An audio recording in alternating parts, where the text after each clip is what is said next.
बिस्मिल्लाहिर्रहमानिर्रहीम, अस्सलाम वालेकुम, my name is Mohammad Wais, hope you are all fine. तो आज की इस वीडियो में हम इस चीज़ के ऊपर डिस्कस करेंगे what is the difference between FN SKU and SKU। ये भी एक किस्म के बार कोड्स वगैरह ही होते हैं, कोड्स वगैरह ही होते हैं जिसको आप मुख्तलिफ ऑप्शंस जब आप अमेज़ोन के ऊपर देखते हैं तो वहाँ पर आपको ये चीज़ें फेस करनी पड़ती हैं। कुछ ऐसे कोड्स, कुछ ऐसे ऑप्शन होती हैं जब आप किसी भी बिजनेस मॉडल के अंदर जब आप डीपली वहाँ पर वर्क करते हैं तो कुछ ऐसे स्टेप्स फिर आपके सामने अपेयर होते हैं कि जहाँ पर फिर बहुत ज़्यादा प्रॉब्लम्स वगैरह भी होती है। अगर आपको उन चीज़ों के बारे में पहले से अगर नॉलेज है तो फिर वो चीज़ें आप इजीली हैंडल कर सकेंगे। और आज इन दोनों जो मेंस टॉपिक हैं, जो कोड्स हैं, इसके ऊपर हम डिस्कस करेंगे जो कि आपको फ्यूचर में जब आपने PL के सिनेरियो में वहाँ पर बिज़नेस को अपने रन करना है तो वहाँ पर आपको इन चीज़ों को फेस करना पड़ता है। तो फर्स्ट नंबर पर हम FN SKU की बात करते हैं कि FN SKU means stand for fulfilment network stock keeping unit. तो ये कोड आपको कब मिलते हैं, किस तरह ये क्रिएट होते हैं? जब आप अमेज़ोन के ऊपर जब आपने अपनी लिस्टिंग को क्रिएट कर लिया, वहाँ पर आपने मुकम्मल तौर पर अपनी लिस्टिंग को क्रिएट करने के बाद फिर आप वहाँ पर अपने लिस्टिंग को क्रिएट करने के साथ साथ आप सोर्सिंग करते हो ताकि आपके जो इन्वेंट्री वो मैन्युफैक्चर हो जाए। फिर उसके बाद फिर आप अपनी इन्वेंट्री अमेज़ोन के वेयर हाउस में पहुंचाते हैं कि जिसके बाद फिर आप वहाँ पर लाइव होने के बाद आप अपनी इन्वेंट्री को सेल आउट कर सकें। तो जब आपने लिस्टिंग को क्रिएट कर लिया और साथ साथ आपकी इन्वेंट्री भी रेडी हो रही है तो उसी तरह फिर आप अमेज़ोन के ऊपर एक शिपमेंट प्लान क्रिएशन करते हैं। शिपमेंट प्लान क्रिएशन करने के बाद फिर अमेज़ोन आपको कुछ ऐसे कोड्स आपको देता है, कुछ आपको अमेज़ोन के वेयर हाउसेस के एड्रेस देता है और बहुत सी ऐसी चीज़ें हैं जो कि आपसे वो कलेक्ट करता है कि आपकी इन्वेंट्री कहाँ से आएगी, आपकी इन्वेंट्री का साइज़ क्या होगा, बॉक्स साइज़ क्या होगा, सारी इन्फॉर्मेशन वो आपको आपसे पूछता है कि वो फिर फर्दर हम आगे नेक्स्ट जब हम उसको प्लान क्रिएशन करेंगे वो आपको मैं डिस्क्राइब कर दूंगा, मगर ये सारी चीज़ें वो आपसे मेजर करता है। तो जब वो आपका शिपमेंट प्लान आप क्रिएशन करते और फिर अमेज़ोन आपकी इन्वेंट्री के आप वहाँ पर यूनिट के हिसाब से फिर FN SKU यूनिट वहाँ पर जनरेट करता है। तो ये आपकी पर आइटम के ऊपर ये कोड्स लगते हैं जो कि fulfilment network stock keeping unit होते हैं। ये कोड्स अमेज़ोन आपके जो UPC आपने प्रोवाइड किए होते हैं लिस्टिंग को क्रिएट करते वक्त उसके अंदर से वो जनरेट करके वो अपना एक बार कोड्स बनाकर उसको जनरेट करके वो आपको प्रोवाइड कर देता है और ये बार कोड्स आप अपने आइटम के ऊपर उसको आप पेस्ट करते हैं या आप किसी भी फॉर्मेट के शक्ल में आप उसके ऊपर पेस्ट कर सकते हैं। आप वहाँ पर एक स्टिकर की शक्ल में आप उसके ऊपर पेस्ट कर सकते हैं और अमेज़ोन आपको ये पेस्ट करने की 2 ऑप्शन देता है। पहली ऑप्शन तो ये है कि आप अमेज़ोन के थ्रू ये FN SKU वहाँ पर पेस्ट करवाएं जो कि अमेज़ोन आपसे फ़ीस चार्ज करेगा इस सर्विस की।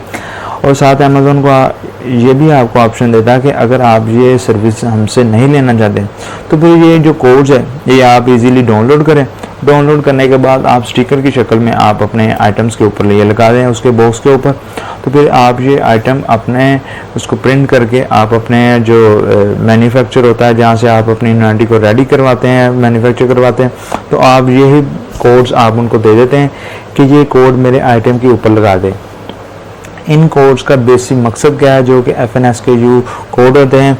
जब ये कोड आपकी इन्वेंट्री के आइटम्स के ऊपर लग जाते हैं आप इन्वेंट्री अमेज़ोन के वेयर हाउस में पहुंचा देते हैं जो कि अमेज़ोन ने अपने वेयर हाउस का एड्रेस आपको शिपमेंट प्लान क्रिएशन के दौरान दिया होता है। तो आपकी वो इन्वेंट्री आपके अमेज़ोन के वेयर हाउस में चलेगी।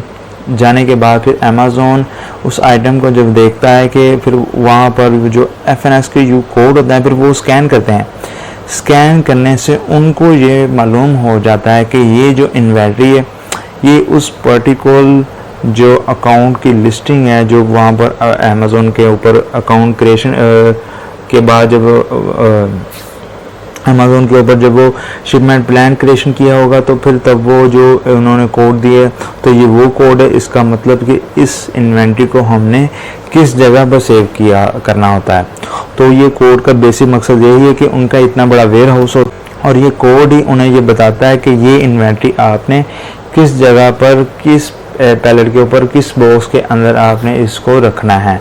कि जब भी कोई ऑर्डर आता है फिर आपको उस जगह से वो पिक करते हैं। अगर आपने FBA मेथड सेलेक्ट किया होगा फिर उसको पैक करके फिर वो बायर को वो शिप कर देते हैं। तो ये कोड का बेसिक मकसद यही होता है, जो कि आपके UPC कोड से ये जनरेट करके ये कोड बनाते हैं और ये फिर आपके आइटम के ऊपर लगे होते हैं और अमेज़ॉन ईजीली इसको स्कैन कर लेता है। स्कैन करने के बाद उसको पता चलता है कि ये मैंने कहाँ पर रखना है, तो फिर वहाँ ईजीली वहाँ से लेकर उसको फिर वो शिप कर देता है।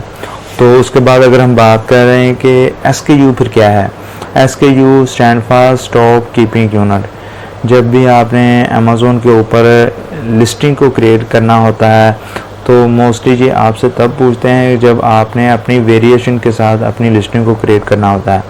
उसके अलावा भी ये आपसे पूछते हैं, मगर मोस्टली आपसे ये तभी पूछते हैं। तो जब आप वहाँ पर अपनी वेरिएशन की लिस्टिंग या कोई लिस्टिंग को क्रिएट करते हैं तो फिर अमेज़ॉन आपसे ये कहता है कि आप यहाँ पर SKU जो कोड है वो आप यहाँ पर प्रोवाइड करें। SKU यानी कि स्टॉक कीपिंग यूनिट। अमेज़ॉन कहता है कि हमने तो अपनी याददाश्त के लिए आपके जो आइटम का हमने ASIN भी रेडी कर दिया जो कि हमारी वेबसाइट के ऊपर है, जो हमने FNS के भी जनरेट कर दिया जो कि हमें पता चल गया है कि इस जगह पर आपकी इन्वेंट्री रखनी है। मगर आप भी कुछ अपनी याददाश्त के लिए कि मैं अपने सेलर सेंटर के ऊपर मैंने 5 प्रोडक्ट्स वहाँ पर लाइव किए, मैंने 10 की है, 20 की है, 30 की है, तो आपको ASIN तो वो सबके याद नहीं होंगे। तो आप अपनी याददाश्त के लिए वहाँ पर एक अपनी मर्ज़ी का कोई भी नाम, कोई कोड, कोई भी चीज़ आप उसकी रख सकते हैं। आप वहाँ पर अपनी एक लिस्टिंग यानी कि अपने प्रोडक्ट की जो लिस्टिंग है उसके नाम से आप वहाँ पर SKU रख सकते हैं। आप कोई नंबर वहाँ पर दे सकते हैं। आप जब आप लिस्टिंग क्रिएट करते हैं उसकी आप डेट दे सकते हैं।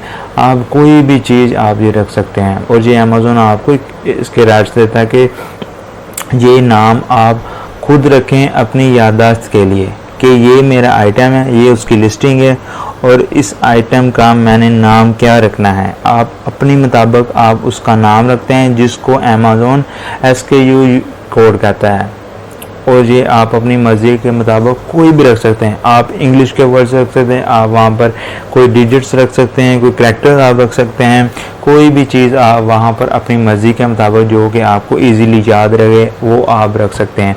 ये अमेज़ॉन ने आपको राइट्स दिए होते हैं और जब आप ये लिस्टिंग को क्रिएट करते हैं तो तब ये अमेज़ॉन आपको ऑप्शन देता है कि आप अपनी मर्ज़ी के मुताबिक इसको आप रख सकते हैं, तो ताकि आपको याद रहे कि ये जो मैंने नाम रखा है ये उस पर्टिकुलर लिस्टिंग है, उस आइटम का मैंने नाम रखा था। तो होपफुली आपको इन दोनों के अंदर डिफरेंस और इन दोनों चीज़ों का कंसेप्ट आपको क्लियर हो गया होगा। तो मिलते हैं फिर नेक्स्ट वीडियो में, तब तक के लिए अल्लाह हाफिज़।